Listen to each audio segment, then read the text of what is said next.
네, 오늘 함께 보실 하나님의 말씀 누가복음 15장 11절에서 32절까지 말씀입니다.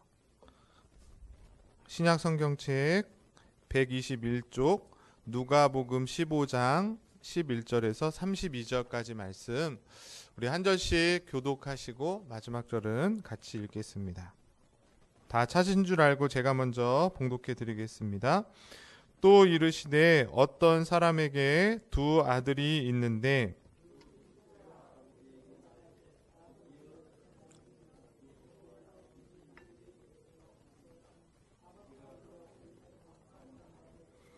그 후 며칠이 안 되어 둘째 아들이 재물을 다 모아가지고 먼 나라에 가 거기서 허랑방탕하여 그 재산을 낭비하더니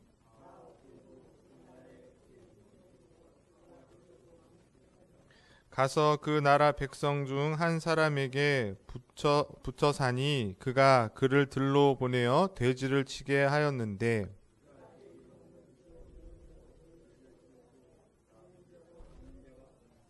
이에 스스로 돌이켜 이르되 내 아버지에게는 양식이 풍족한 품굿이 얼마나 많은가 나는 여기서 줄여 죽는구나.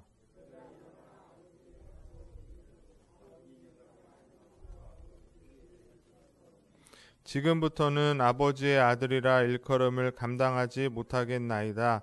나를 품꾼의 하나로 보소서 하리라 하고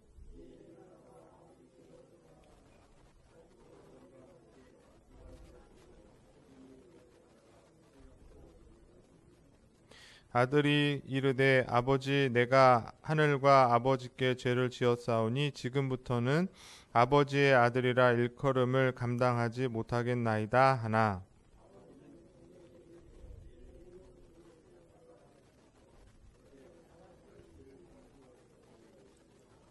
그리고 살찐 송아지를 끌어다가 잡으라 우리가 먹고 즐기자.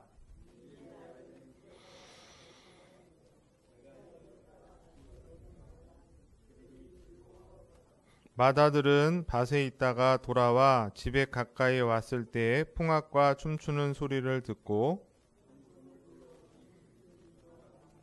대답하되 당신의 동생이 돌아왔음에 당신의 아버지가 건강한 그를 다시 맞아들이게 됨으로 인하여 살찐 송아지를 잡았나이다 하니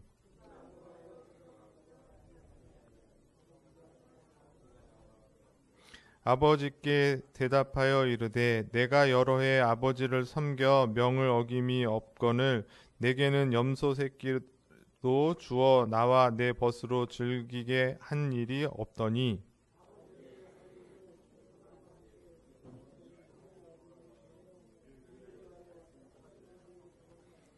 아버지가 이르되 예 너는 항상 나와 함께 있으니 내 것이 다 내 것이로되 이 내 동생은 죽었다가 살아났으며 내가 잃었다가 얻었기로 우리가 즐거워하고 기뻐하는 것이 마땅하다 하니라. 아멘. 네, 요즘에 그 학생들도 그렇고 우리 어른들도 그렇고 핸드폰으로 제일 많이 보는 게 뭐죠? 잘 모르세요? 여러분이 제일 많이 하시는 거 핸드폰으로 뭐 전화도 하고 문자도 하지만 카톡도 많이 하는데 예전에는 모르는 걸 검색하려면 네이버라든가 뭐 이런 걸 검색을 했는데 요즘은 유튜브로 검색을 한대요. 그러니까 유튜브만 치면 내가 원하는 거 다 찾을 수 있고 볼 수 있는데 저도 종종 이렇게 유튜브로 설교 이렇게 듣기도 하고 또 강연 좋은 강연들도 좀 듣기도 합니다.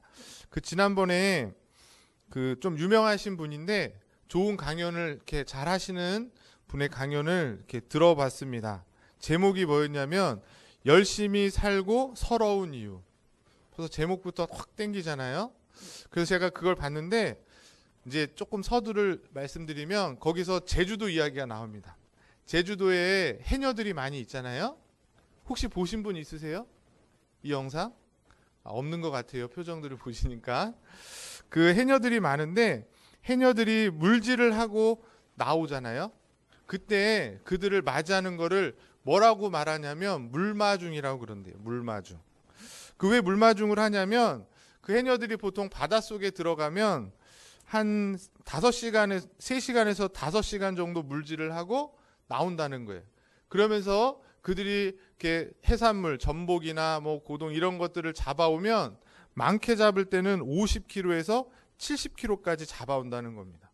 그러니까 그거를 들고 이제 해녀들이 나오는데 언제 사고가 제일 많이 일어나냐면 그 50kg나 70kg 되는 것을 가지고 물 밖으로 나올 때, 그때 그 해산물이 너무 무겁고 그리고 5시간 넘게 물속에서 있으니까 얼마나 지치겠어요.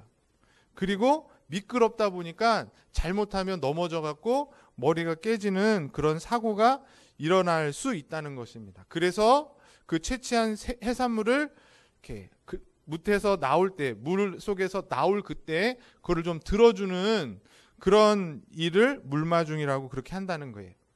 그런데 그 해녀들이 그런 물마중을 하려고 기다리고 있는 배 안에서 그 해변가에 있는 사람들을 보면 막 가슴이 뜨거워지고 피가 거꾸로 하고 이렇게 그렇게 된다는 거예요. 왜? 자기를 마중하는 사람들이 있는 걸 보니까. 그런데 대부분의 해녀들의 남편들은 나오지 않는데요. 왜냐하면 해녀들의 대부분 남편들이 먼저 돌아가셨거나 아니면 그 남편들이 몸이 아파서 못 나오거나 건강한 남편이라도 그 부부관계가 좋지 않아서 안 나오는 사람이 대부분인데, 그 중에서도 한두 분이 이렇게 물마중을 하러 나오게 되면 더 안타까운 것은 그렇게 해녀들이 수고하고 나올 때 보통 사람 같으면 어떻게 하겠어요? 너무 수고 많이 했다.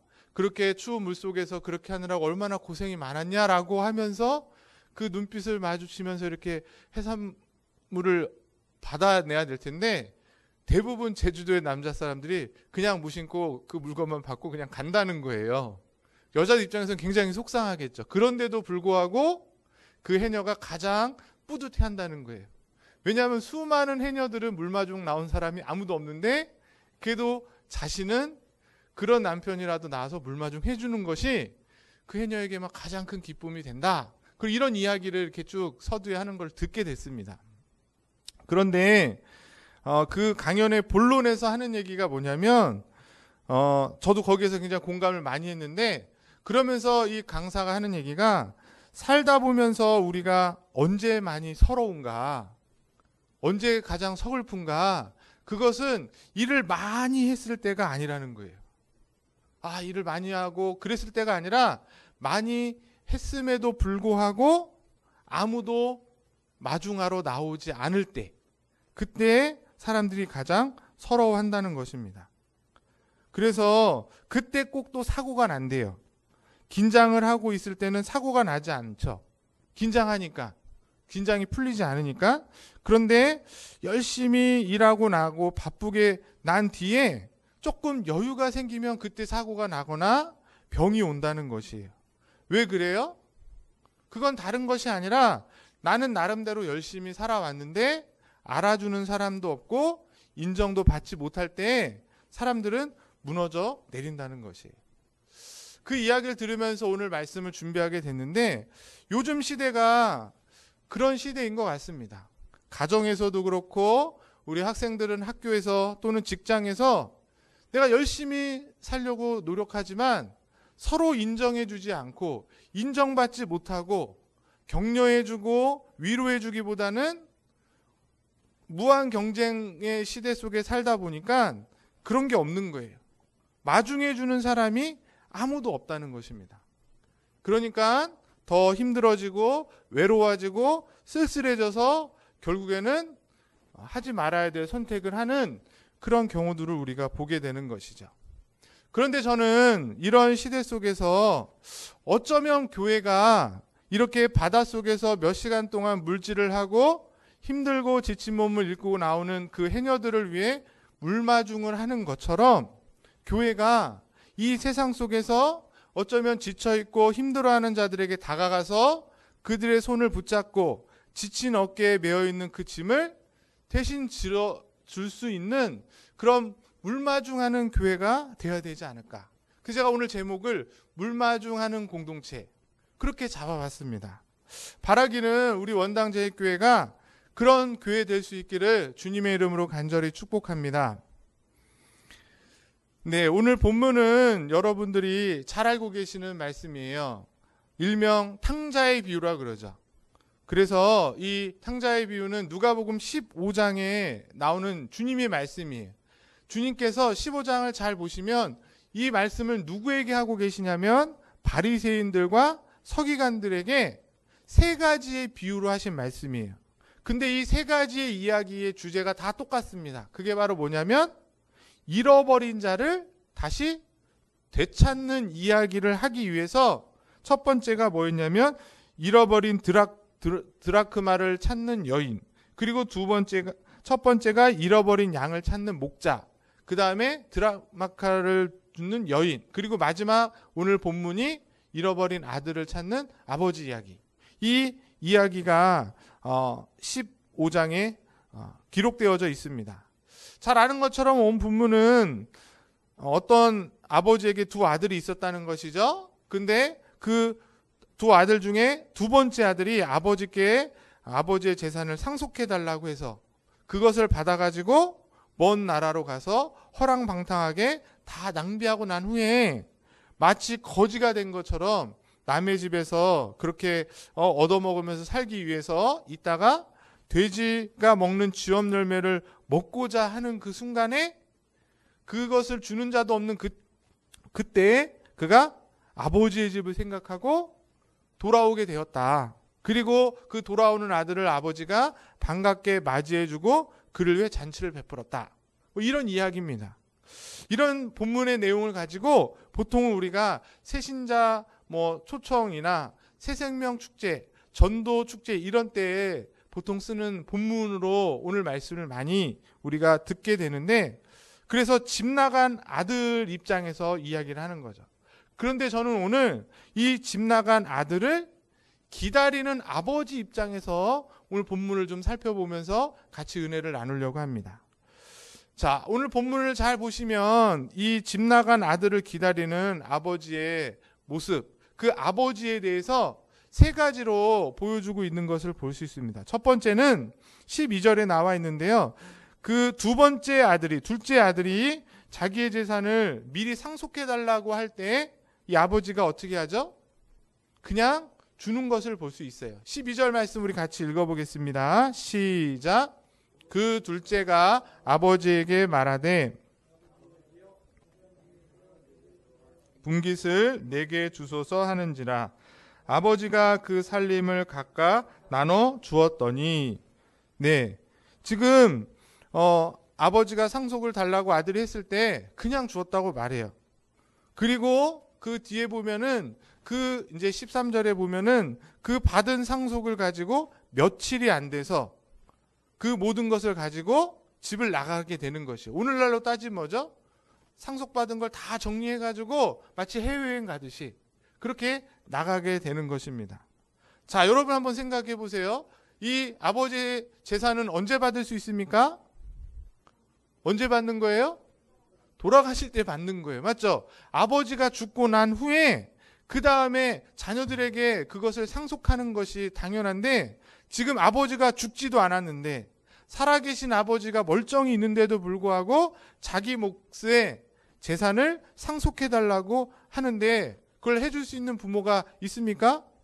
여러분 같으면 그렇게 해주시겠습니까? 저는 상속해줄 돈도 없지만 저는 안 해줄 것 같아요. 왜냐하면 그렇게 해주면 어떻게 되죠? 어떻게 되는지 잘 모르세요? 잘 모르시는구나. 살아있는 동안에 자기의 곳간 열쇠를 절대 내주지 않습니다. 만약 내주셨다가는 어떻게 되죠? 쫓겨나거나 찬밥 신세가 되는 것이기 때문에 죽은 뒤에 상속을 하는 것이에요. 그런데도 불구하고 오늘 본문에서 그 아버지는 아들이 요구한 대로 아무 조건 없이 그 아들의 요구대로 그의 재산을 상속해서 주었다라는 것이에요. 두 번째로, 그래서 그 아들이 이 재산을 가지고 나가서 다 탕진하고 돼지 열매를 먹게 되는 그 순간에 자기가 생각을 하는 거예요. 그 아들이. 말씀 한번 볼까요? 16절부터 19절인데요. 또 같이 읽어볼게요. 시작. 그가 돼지 열매 주업 열매로 배를 채우고자 하되 주는 자가 없는지라. 이에 스스로 돌이켜 이르되 내 아버지께는 양식이 풍족한 품꾼이 얼마나 많은가. 나는 여기서 주려 죽는구나. 내가 일어나 아버지께 가서 이르기를 아버지 내가 하늘과 아버지께 죄를 지었사오니 지금부터는 아버지의 아들이라 일컬음을 감당하지 못하겠나이다. 나는 품꾼의 하나로 보소서 하리라 하고. 그러니까 지금 생각을 하는 거죠. 생각을 해봤더니 아버지는 평소에 어떤 분이었다라는 거예요? 인자하신 분이었다는 거예요. 그리고 그 집안에 종이 많았는데 보시면 그 부리는 종이 어땠다고 그래요? 양식이 풍족한 품꾼이었다. 쉽게 말하면 주인으로서 막 폭리를 취하고 자기가 다 갖고 그냥 종들한테는 겨우 먹을 정도만 주는 그런 폭군이 아니었고 친절하면서도 합리적으로 일한 만큼 충분히 대가를 지불해 주었기 때문에 그 아버지의 품꾼 중에서도 아주 풍족한 부유한 품꾼이 있었다는 것을 아들이 알았다는 거예요. 그런 아버지였음을 그가 알았기 때문에 어떻게 하는 거예요? 아버지의 재산을 가지고 다 탕진했음에도 불구하고 다시 집으로 돌아가야 되겠다라는 생각을 할 수 있었다라는 것이죠. 그런 아버지였다는 거예요. 그리고 마지막 세 번째로 그렇게 해서 이제 아버지 집으로 돌아오기 위해서 일어나 실제로 아버지께 돌아올 때에 어떻게 되었는가 오늘 말씀의 핵심인데요. 20절 말씀입니다. 우리 같이 한 목소리로 또 한번 읽어보겠습니다. 시작. 이에 일어나서 아버지께로 돌아가니라.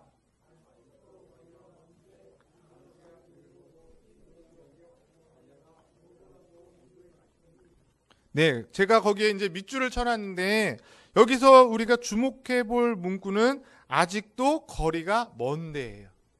그러니까 이제 그 아들이 집으로 돌아오기로 결정하고 일어나서 집으로 돌아오는 것이죠.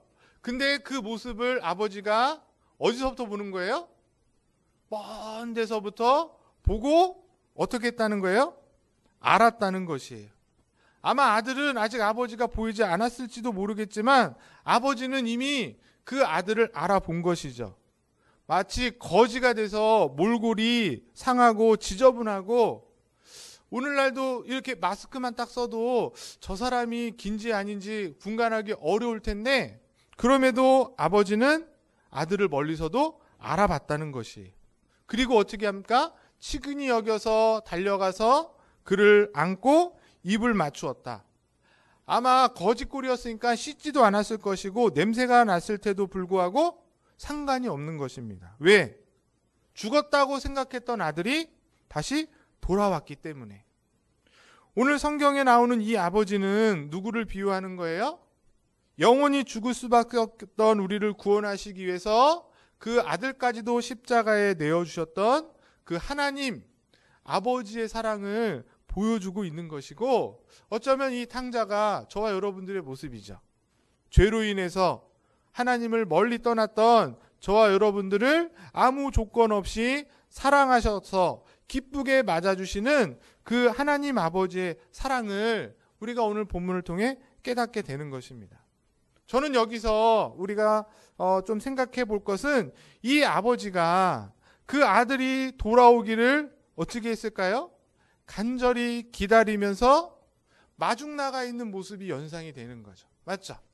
저기 말한 것처럼 아직도 거리가 먼데 아마 이 아들이 집을 나간 날부터 하루도 빠짐없이 이 아버지는 매일매일 문 밖에서 아들이 돌아오기를 간절히 기다리면서 마중 나가 있지 않았을까? 심지어 아버지의 재산을 가지고 집 나간 아들도 이렇게 마중 나가는데 주님을 위해서 교회를 위해서 헌신하고 수고하고 그래서 너무 힘들고 지쳐있는 성도들 그런 하나님의 자녀들을 하나님께서 이렇게 기다리시고 마중 나가서 안아주시지 않겠냐는 것입니다. 마치 물질을 하고 돌아오는 해녀를 물마중하는 그 남편처럼 자기 아들까지 내어주신 하나님께서 우리를 너무너무 사랑하시고 또 간절히 오래도록 기다리며 마중 나오셔서 우리를 기쁨으로 안아주시고 품어주신다는 것입니다. 그런 사랑과 그런 은혜를 이미 저와 여러분들이 다 받았기 때문에 오늘도 이 자리에 나와서 예배드리는 줄 믿습니다. 그 아버지의 마음, 그 아버지의 마중, 그 아버지의 사랑을 이미 받은 자가 누구예요? 저와 여러분이고 교회라고 저는 믿습니다. 교회는 이 아버지의 사랑을 받은 자들이 모여 있는 곳이다. 그렇다면, 그게 맞다면 교회는 이제 어떻게 해야 되겠어요? 이 아버지의 사랑을 전하는 자로 있어야 하지 않겠냐는 것이에요. 아버지가 그렇게 마중을 나갔던 것처럼 세상 속에 지쳐있는 자들, 그들을 기꺼이 맞이할 수 있고 그들을 품어주고, 오늘 성경처럼 그들에게 입맞추지는 못한다 할지라도 그들이 조금 힘들어한다면 굶주려하고 허기를 채우기 위해서 그렇게 몸부림치고 있다면 그걸 위해서 도와주는 모습, 그 일을 감당하는 모습이 교회 가운데 있어야 되지 않을까. 나는 그런 것도 하기 어려울 만큼 나도 힘들다라고 생각이 든다면 최소한 우리가 마중 나가서 그들이 교회에서 조금 쉬고 갈 수 있도록 교회 문을 열어놓고 우리의 마음 문을 열고 우리의 시간을 조금 들여서 더울 때는 그냥 차가운 냉수라도 한 잔 줄 수 있고 추울 때에는 따뜻한 엽차라도 한 잔 줄 수 있는 곳이 교회여야 될 줄 믿습니다. 그 사랑을 받은 성도들이 마땅히 해야 될 모습이 아닐까. 그런 의미에서 교회는 누구든지 와서 이 하나님의 사랑을 경험하고 이 아버지의 마중을 받아서 위로받고 치유돼야 되는 곳이 교회일 줄 믿습니다. 그리고 저와 여러분들이 그 누군가에게 이런 마중해 줄 수 있는 여유와 넉넉함이 있어야 될 줄 믿습니다. 그런데 오늘 본문을 보시면 이렇게 아버지의 마중과 사랑, 또 이 둘째 아들의 돌아온 것에 대해서 잔치를 베푸는 것에 대해서 못마땅하게 여기는 사람이 나옵니다. 딱 한 사람 나오죠. 그게 누구예요? 바로 아버지의 집에 함께 있었던 큰아들이었습니다. 큰아들의 입장을 한번 우리가 살펴보면 그 아버지의 재산을 다 탕진하고 거짓골로 돌아온 동생을 위해서 잔치를 베푸는 그 아버지를 원망하고 있고 이해하지 못해요.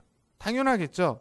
말씀으로 한번 확인해 보시면 25절부터 28절입니다. 우리 같이 한번 또 읽어볼까요? 25절 시작. 맏아들은 밭에 있다가 돌아와 집에 가까이 왔을 때에 풍악과 춤추는 소리를 듣고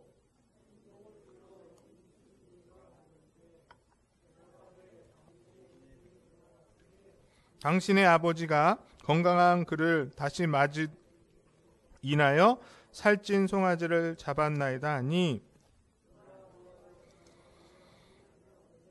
아버지가 나가서 권한대.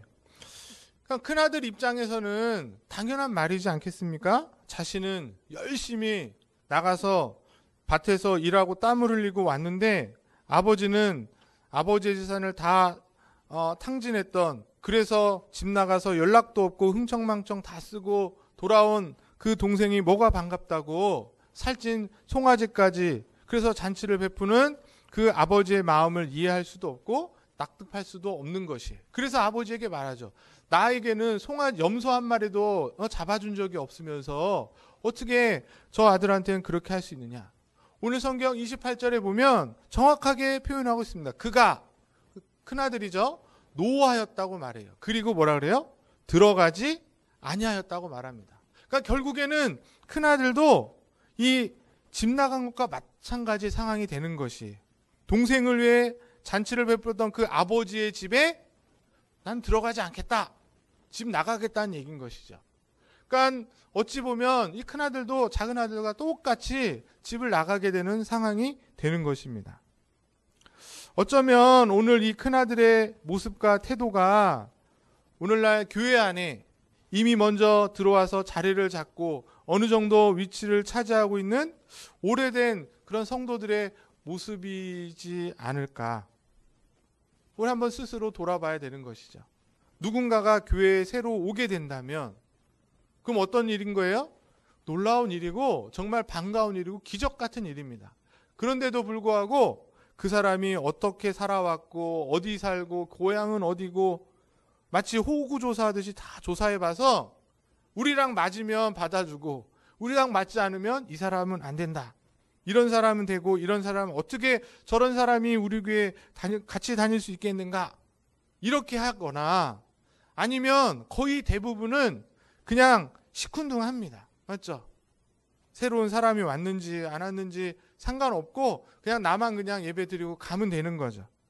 반갑지도 않고 오든지 말든지 냉랭하고 자기들끼리는 굉장히 친하고 가까운데 새로운 사람이 정착하기 정말 힘든 곳이 어디예요?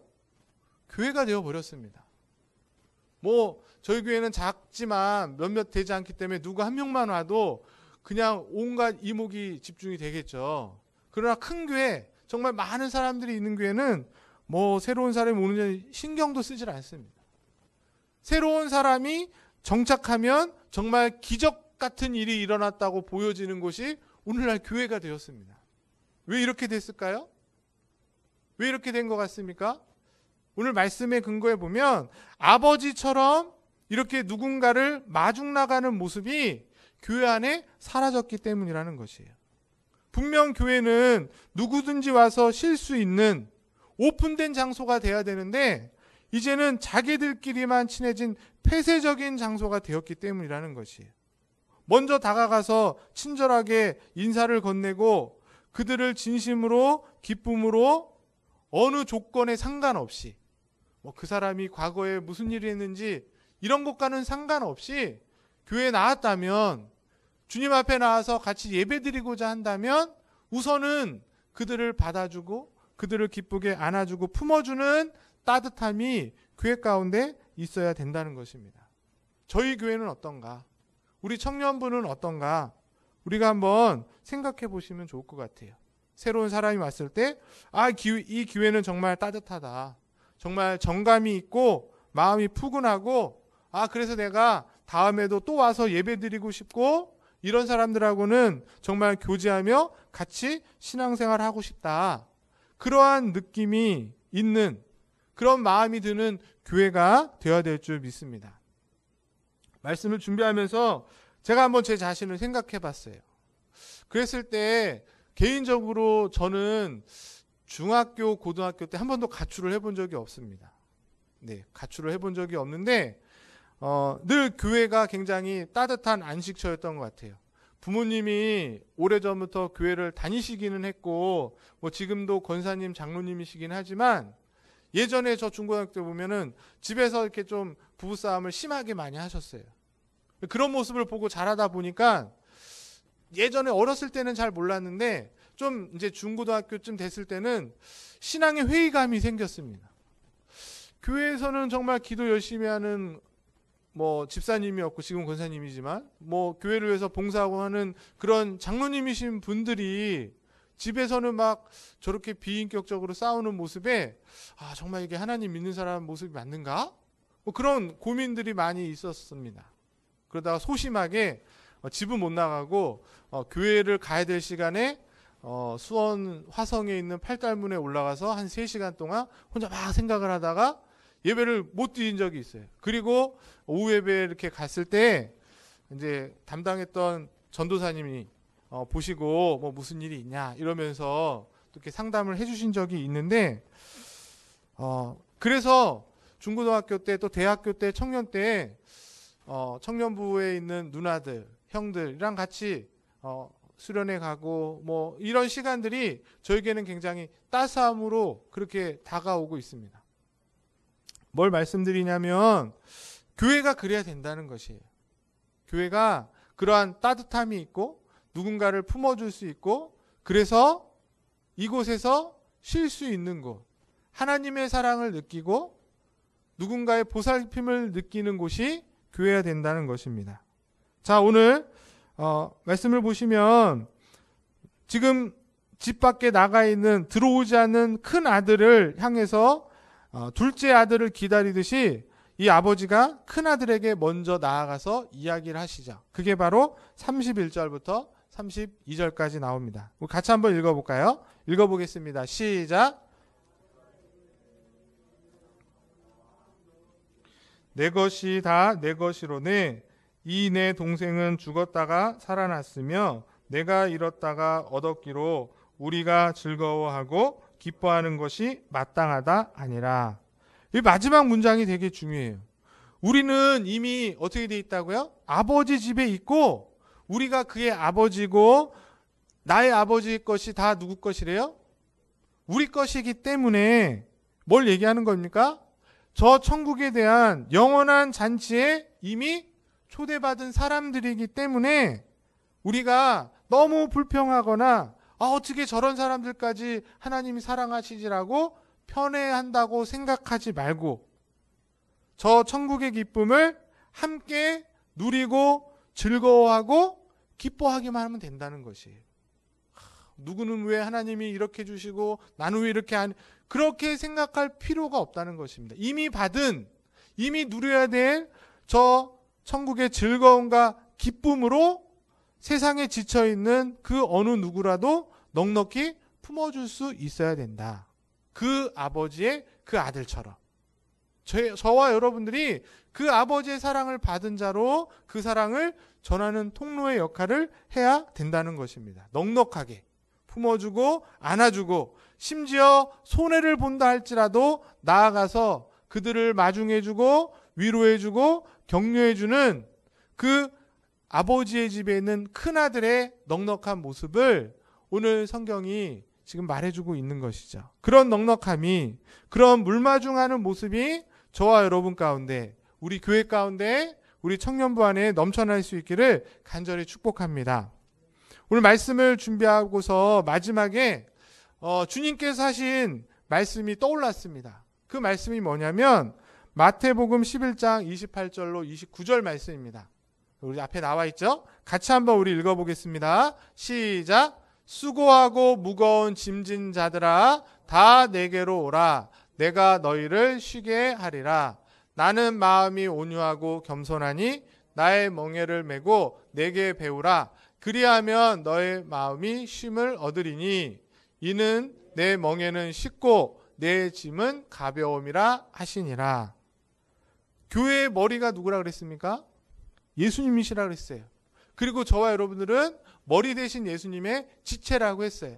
그러니까 주님의 말씀을 듣고 그 말씀대로 살아야 되겠죠. 근데 주님께서 뭐라고 말씀하세요? 수고하고 무거운 짐진 자들아 다 내게로. 착한 사람, 기도 열심히 하는 사람, 부모님이 교회 다니는 사람만 오라고 말하지 않으시고 수고하고 무거운 짐을 진 자라면 다 내게로 오라고 하세요. 왜? 내게 와서 쉬라고 말씀하고 계십니다. 이 말씀을 어쩌면 저와 여러분들이 먼저 들었기 때문에 이렇게 교회에 나와서 예배 드리시고 또 하나님의 은혜 가운데 살아가는 줄 믿습니다. 그렇죠? 그렇다면 그런 쉼을 먼저 얻은 저와 여러분들이라면 주님을 머리로 해서 그 몸된 교회의 지체로 부름받은 저와 여러분들이라면 우리도 주님과 같은 저 동일한 말을 세상 가운데 할 수 있어야 된다는 거예요. 세상에 방황하고 지쳐있는 영혼들을 향해서 똑같이 수고하고 무거운 짐진 여러분들 저희 교회로 오세요. 저희 가정으로 오세요. 저희가 여러분들에게 쉼을 주겠습니다. 라고 말할 수 있어야 된다는 것이에요. 집에서도 대접을 받지 못하고 직장에서도 인정을 받지 못하고 세상 속에서도 치열하게 살아가는 그 현대인들에게 어쩌면 사랑의 정이 가족의 정이 너무너무 그리워서 그 마음을 둘 데가 없어서 어떻게 해요? 죄송하지만 개를 키우거나 고양이를 키우면 다 그렇진 않겠지만 제가 한국 사회를 지금 쭉 봤을 때 개가 이제 사람보다 더 좋은 시대가 됐습니다. 개를 위한 영양제도 나오고 TV에 자동차 광고도 보니까 개를 위한 자동차가 따로 있습니다. 그걸 보면서 진짜 아무튼 그 모습을 보면서 제가 느낀 건 사람에게도 정이 그립다 보니까 개와 고양이를 키우면서 그들에게 대신 위로받고 있는 현대인들 그들에게 어떻게 해야 된다는 거예요? 저와 여러분들이 먼저 다가가서 우리 교회 한번 나와보세요. 여기서 쉬었다 가세요. 무거운 짐을 가지고 있다면 내려놓고 숨 한 번 고르세요. 물 한 잔 드세요. 그렇게 물마중할 수 있는, 그들을 품어줄 수 있는 저와 여러분, 우리 교회가 될 수 있기를 주님의 이름으로 축복합니다. 그리고 난 다음에 오늘 말씀해 보면 나는 마음이 온유하고 겸손하니 내 멍에를 메고 내게 배우라고 그러고 있습니다. 주님이 한 것처럼 우리도 해야 된다는 거예요. 그러면 어떻게 된대요? 오히려 우리 마음이 쉼을 얻게 된다고 하시면서 뭐라 그래요? 내 짐은 무겁지 않다. 어렵지 않다. 쉬운 거다. 그렇게 말씀하고 있습니다. 주님처럼 탕자를 맞이한 그 아버지처럼 교회가, 그리고 교회에 속한 저와 여러분들이 이 일을 잘 감당하고 그 일을 잘 감당하게 될 때 우리에게 또 다른 쉼을 주시겠다고 말씀하고 계세요. 이 일이 어려운 것이 아니라고 말씀하고 계시다는 것입니다. 2020년 한 해를 마무리하면서 코로나로 인해 많은 사람들이 불안해하고 답답해하고 걱정하는 시절입니다. 여러분들 코로나 검사 해본 적 계세요? 여기 계신 분들? 아무도 없으시죠? 코로나 검사해 보신 분, 양성된 거 말고 없으시죠? 없기 때문에 여러분들은 편안하신 거예요. 근데 뭐 이런 얘기 하면 안 되지만 저희 둘째가 이번에 코로나 검사를 받았습니다. 어떤 아이가 부모님 통해서 확진이 돼가지고 저희 아들이 접촉자가 되어서 목요일 날 검사를 했거든요. 접촉자가 됐으니까 학원 아이들이 한 30명이 다 검사를 했는데, 그 아이가 확진이 됐다는 그 순간이 수요일이었어요. 수요일. 그 수요일부터 검사를 목요일 날 받고 금요일 날 음성이 나왔는데, 그때까지 3일 동안 저희 집과 저희 외갓집과 친척집과 온 가족이 그냥 초죽음이었습니다. 양성이 나와서 뭐 애가 아픈 것도 있지만 그로 인해서 이제 여파가 크잖아요.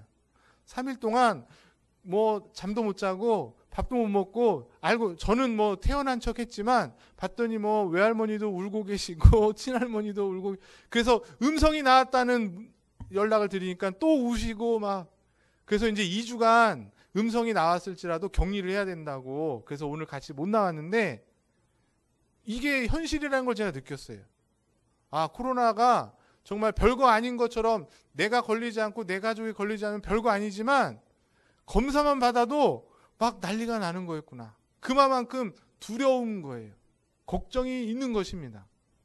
저희 아들이 저한테 아빠 기도해 달라고 막 코로나 음성 나오게 기도해 달라고, 별로 그런 부탁 안 하는 애인데 뭘 말씀드리냐면, 근데 이때가 기회라는 것이에요. 기회라는 거.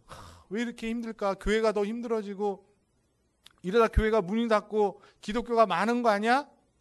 라는 생각이 들 수도 있지만, 이때 하나님 아버지의 마음을 품고 이 하나님 아버지의 사랑을 이미 받은 자로서 교회가 누구든지 쉴 수 있는 곳, 이런 어려움 속에서도 마음의 위로와 평안을 얻을 수 있는 곳, 뭐 이게 너무 거창하다면 정말 물 한 모금이라도 마실 수 있고, 무거운 짐을 내려놓지는 못한다 할지라도 그 무거운 짐에 대해서 서로 이야기하고 들어줄 수 있는 그런 곳이 되면 얼마나 좋을까. 우리 원당 제일교회가, 그리고 우리 청년부가 그런 교회, 오늘 표현처럼 그렇게 물마중을 잘 할 수 있는 그런 교회와 성도들이 되실 수 있기를 주님의 이름으로 간절히 축복합니다. 그래서 나중에 어느 누군가가 내가 너무 지쳐있고 힘들었고 정말 죽을 것 같았었는데 그래도 누군가가 나에게 이런 물마중을 해줘서 내가 힘을 얻고 위로를 얻었었다. 근데 그 교회가 원당 제일교회였고 그런 성도가 우리 성도님들이었다. 라는 그런 이야기를 들을 수 있는 그런 교회와 우리 성도님들이 되실 수 있기를 주님의 이름으로 간절히 축복합니다. 기도하겠습니다. 하나님 아버지, 탕자를 기쁘게 맞아주셨던 아버지처럼 우리가 그 아버지의 사랑과 위로를 받아 이렇게 하나님의 백성으로 살게 하신 것 감사를 드립니다. 이제 그 사랑을 세상 속에 힘들어하고 지쳐있고 그래서 외로움에 서글픔에 고통하는 영혼들에게 기꺼이 흘러보낼 수 있는, 흘려줄 수 있는 그런 복된 교회와 성도들이 되게 하여 주시옵소서. 그런 모습이 어쩌면 교회에 마땅히 있어야 되는데 혹시 우리 안에 그런 모습이 부족하였다면 하나님 용서하여 주시고 다시금 그 사랑과 위로를 회복하여서 넉넉하게 세상에 그 사람들을 품어주고 안아주고 누구라도 와서 쉬고 주님의 사랑과 위로를 경험할 수 있는 그런 따뜻하고 푸근한 친절하고 사랑이 넘치는 우리 원당제일교회와 우리 청년부, 우리 귀한 성도들 되게 하여 주시옵소서. 그래서 이 힘든 시대에 더 이상 교회가 지탄을 받고 지적을 당하는 것이 아니라 그저 자기들끼리 모여서 교제하고 즐거워하는 그런 이기적인 종교 집단이라고 평가받는 것이 아니라 마중을 나가 그들의 아픔을 안아줄 수 있고 품어줄 수 있는 그리스도의 사랑으로 위로해 줄 수 있는, 그래서 세상에서 도저히 맛볼 수 없는 이런 하나님의 은혜와 사랑이 넘쳐나는 우리 교회와 성도들, 우리의 삶이 되게 하여 주시옵소서. 믿고 감사를 드리며 존귀하신 예수 그리스도 이름으로 기도드립니다.